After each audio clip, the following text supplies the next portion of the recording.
2081 चैत 3 गते स्वयं पाक्य।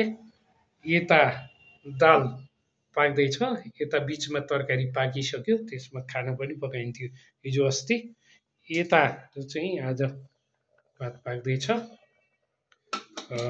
यसरी स्वयं पाक्य मेरो कोठामा हरेक दिन हुन्छ। यहाँ फलफुल पनि निरन्तर भइ नै राखेको हुन्छ।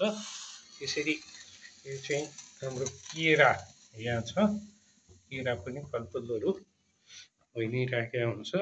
यो स्वयं पाक्य आफै पकाएर खाने अन्तर्गतको यहाँ छ। यहाँ चाहिँ किचनलाई चाहिने सामग्रीहरू राखिएको छ। यहाँ दाल, तेल, नुन, खुर्सानी, बेसार लगायतका सबै गेडागुडी यसरी चाहिँ राखिएको छ। स्वयं पाक्य।